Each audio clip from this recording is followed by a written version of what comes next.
Hi everybody, thank you for tuning in to today's topic of the day, where we will be summarizing our past few discussions on multi-factor authentication, single sign-on, and security awareness training. So this month our main focus has been on security. And next week we will be having our major event where we'll be having an interview with WatchGuard Technology's very own Corey Knockreiner and Mark LaLiberty.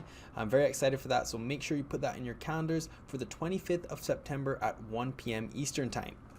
So guys, what we'll be doing today, as I said, is going to be wrapping up and pretty much summarizing all the stuff that we've discussed so far for the month. I want you guys to go ahead and navigate over to our website. That's infotechdesign.com. That's infotectdesign.com.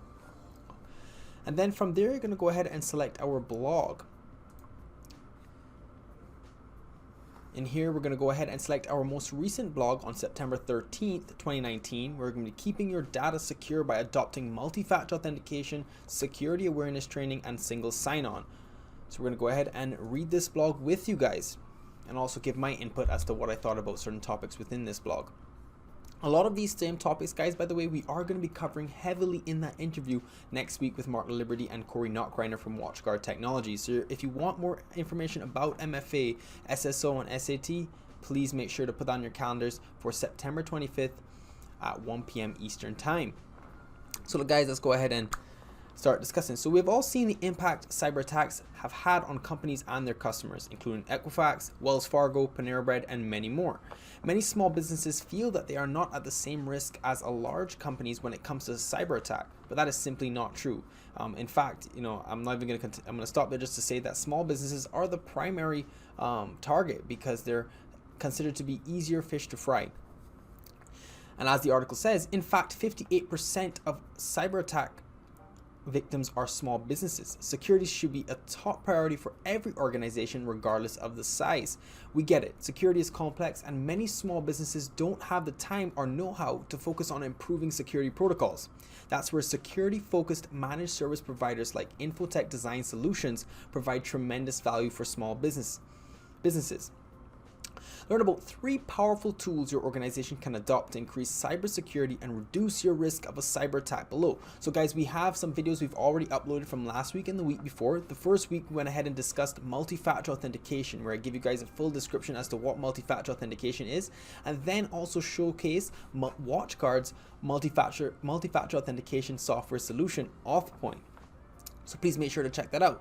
So let's go into multi-factor authentication. So if you haven't checked out those videos, I would recommend you do so. Multi-factor authentication provides additional layers of security to help protect your data. The added layers of security MFA provides is crucial because one stolen password can take down an entire network and really destroy a company's reputation, in my opinion. MFA can consist of up to 5 factors. All 5 factors are designed to protect your accounts from security or data breaches. Now guys, most of the time we've only really discussed 3 factors. In that video, I'll really showcase 3 main factors. That's going to be the knowledge factor, the possession factor, and the biometric factor. But in this article, we provide just 2 more, some that I had not even considered when discussing multi-factor authentication, and that's going to be location and time. But before we get into that, let's go ahead and discuss the 3 factors that we already previously outlined in our last video in the beginning of September on MFA. So the knowledge factor, that can be kind of described as something you have, that being your password, your username and password as a combination is that primary factor, if not the oldest factor, since we have been utilizing anything that has an account on it, anywhere we have to gain access or private access. The next is going to be a possession factor. Now, in our other videos, not just from this month, previously we've showcased the Microsoft Authenticator app. We are able to authenticate your signing in to your Office 365 account. Now, this would be that possession factor, something that you have, your cell phone, an app on your cell phone that's going to push a notification to it that's going to need you to either approve or deny of you trying to sign into your account. It can also be in the form of text messages, where it sends a code to your cell phone that you then have to enter via text message. And lastly is the biometric factor, something that we've really become quite used to in later years, especially with smartphone technology, really incorporating biometric fingerprint scans to enter your phone, just like the iPhone has and a lot of other devices. Face scan has recently been a high priority for smartphones, Before, it was something that was seen in computers, but now it is also seen in smartphones. The iPhone X has a face scan in order to determine if it's you trying to actually access the phone. The primary reason they started to incorporate that face scan was because their home button was no longer there, and that was where they had their biometric reader for their fingerprints. So that's the 3 layers that we've pretty much already outlined in our videos about multi-factor authentication. Now, location factor and time factor was something that I really didn't think of when I was describing that. It was 2 factors that I really have possibly ignored when even considering multi-factor authentication for anything that I use.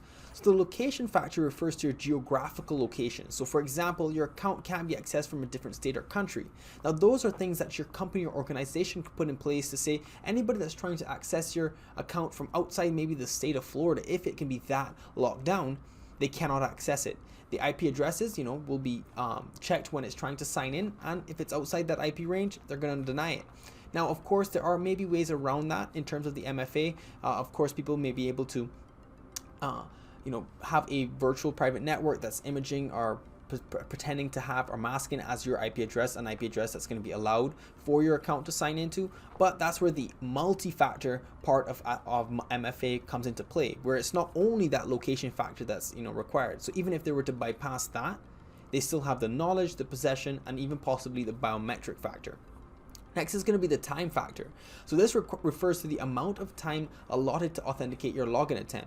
So just if you guys haven't seen in one of our previous videos, not too recent, previous videos for setting up and how to use the Microsoft Multi-Factor Authenticator app, it's going to be the same actually when we showed Authpoint. There's a time frame in which you have to enter that code or approve your sign-in. So when you get prompted on your app to approve or decline the sign-in attempt or deny the sign-in attempt, just like it was for Authpoint or Microsoft Authenticator, there's also the option to just simply put in the code that is siphoning through, whether or not it's 6 digits, 10 digits, whatever that code may be that's on that application is changing every 30 seconds. Well, in most cases, it is a minimum of 30 seconds that it's changing. So you just can't, someone, if they were able to, let's say, grab your code that you had used once, maybe yesterday, they won't be able to use that code in order to authenticate your device. So in a sense, it is a form of the same possession factor, but it's things that I didn't consider. So I'm glad that I'm able to bring it to your guys' attention today. So the next thing we discussed last week was security awareness training. Now, security awareness training is imperative to keep an organization safe from cyber attacks. An organization's employees must be aware how to spot a potential attack and how to go about reporting it. Many organizations overlook security awareness training for their employees, yet 90% of successful network breaches are caused by user error. And that's not a lie, guys. At the end of the day, you can have the best antivirus, the best firewalls, but we are the front line of defense, us as the users. So we need to make sure that we're keeping ourselves educated on different new forms of security breaches, new forms of these in ways these malicious actors are attempting to gain access to our accounts and severely hinder our reputation and our business or our actual business's reputation. Now, 93% of security breaches start with phishing. Thus, receiving training on how to identify red flags can stop many potential breaches. Phishing is when an email tries to trick you into providing sensitive data. Now, this may be in the form of them either having a conversation with you to maybe send money to this address, send money to this location, or lead you to a fake sign-in page for you to, let's say, sign into your OneDrive account. That because they're sharing a file with you, when in truth they're just using you to sign into this fake sign-in page to then grab your actual Office 365 credentials.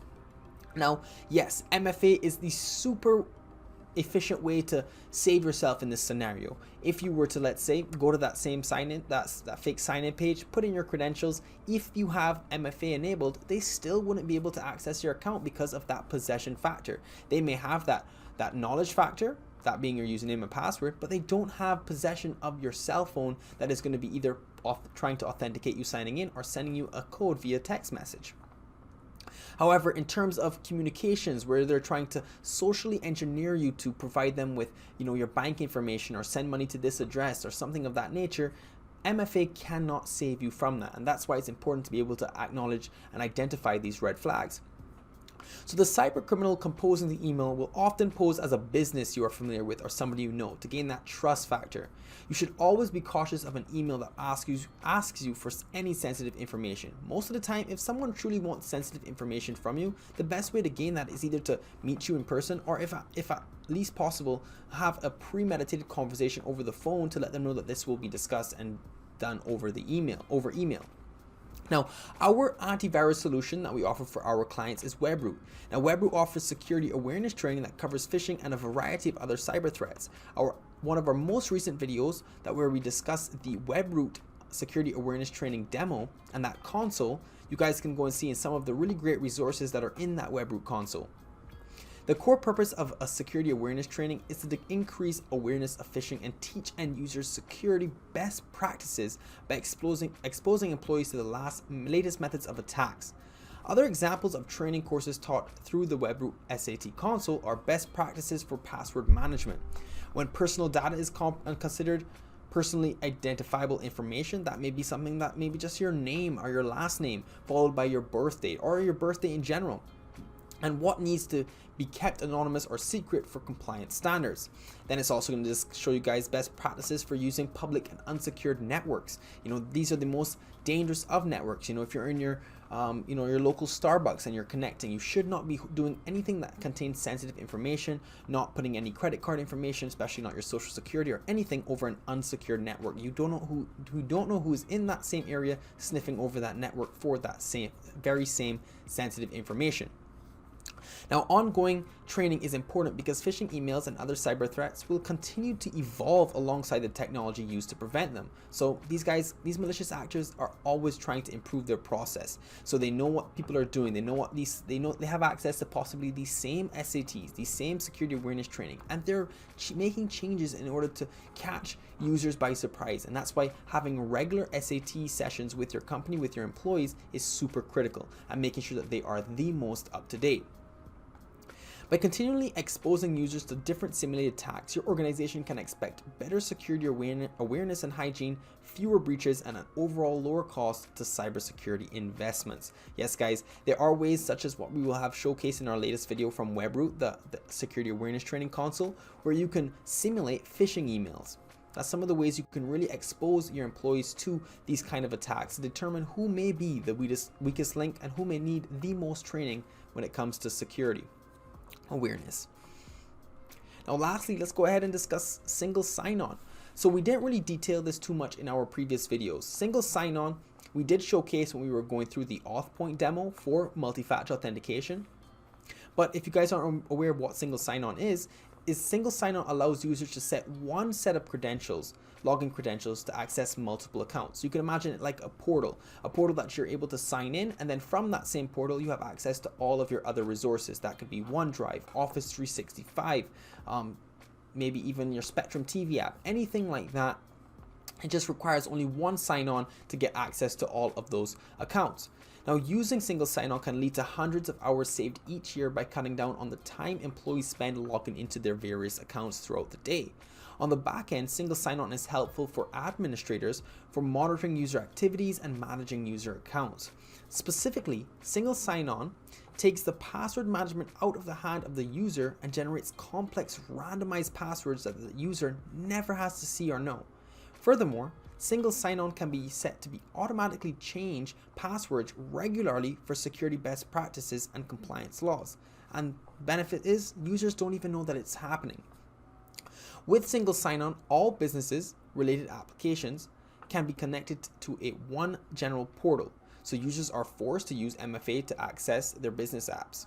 Now, this is only for the instance where a single sign-on portal is connected through multi-factor authentication. Single sign-on portals that don't incorporate multi-factor authentication pose severe security risks. You don't want to be in a situation where they gain access to one set of login credentials to this single sign-on portal and then have access to all of your business's applications. So making sure that MFA is used with this single sign-on portal is essential. So although this tool is extremely convenient, there is some level of increased security risk since one account breach all access to multiple applications, just like I said. If you adopt single sign-on, it is important to have a strong multi-factor authentication system set up. WatchGuard is your one-stop shop for convenience and security with their Auth-Point technology and their various SSO tools.